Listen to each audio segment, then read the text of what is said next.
নমস্কার, আমি শুভমিতা। আমি এসেছি রানাঘাটে বিবেক উৎসবে। এখানে এসে আমি ওকে প্রথম দেখলাম, কিন্তু আপনারা সোশ্যাল মিডিয়ায় অনেকেই ওকে দেখেছেন। ওর নাম অস্মিকা। ও একটি, আমি দুরারোগ্য বলবো না, কারণ আমি আপনাদের সকলের কাছে আশা রাখি যে ওর এই অসুখ খুব তাড়াতাড়ি সেরে যাবে, সেজন্য দুরারোগ্য বলবো না। এটা খুব রেয়ার অসুখ ওর। সেটা হচ্ছে ওর মা আছে, ওর মা বলুক SMA type 1 spinal muscular atrophy. আমি কখনো নিজেও শুনিনি এই রোগটার নাম।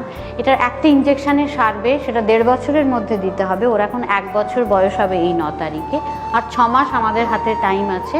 কিন্তু সেই ইঞ্জেকশানটার দাম 16 কোটি টাকা।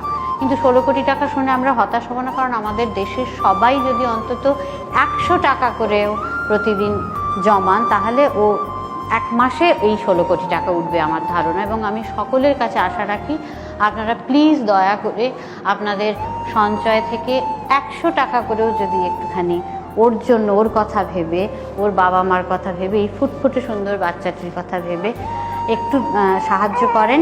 এই তো হেসে উঠেছে, তাহলে ওর এই অসুখ শিগগিরই সেরে যাবে। আমার খুব আশা আপনাদের সকলের কাছে। আমি আমার সাধ্যমতো চেষ্টা করব। আজকে আমার অনুষ্ঠানের সমস্ত অর্থমূল্য এই বিবেক উৎসব কমিটি ওর বাবা মার হাতে তুলে দেবে ওর চিকিৎসার জন্য। ও নিশ্চয়ই তাড়াতাড়ি সেরে উঠবে। দয়া করে আপনারা সকলে যে যার মতন, যে যতটুকু পারবেন একটু সাহায্য করবেন। এটাতে ইম্প্যাক্ট গুরু বলে আপনারা নেটেও পাবেন, অনলাইন আপনারা ট্রান্সফার করতে পারবেন।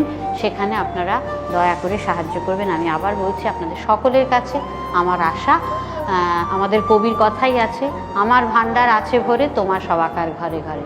সুতরাং নিশ্চয়ই অসুস্থ হবে, এই আশা আমি আপনাদের কাছে রাখলাম।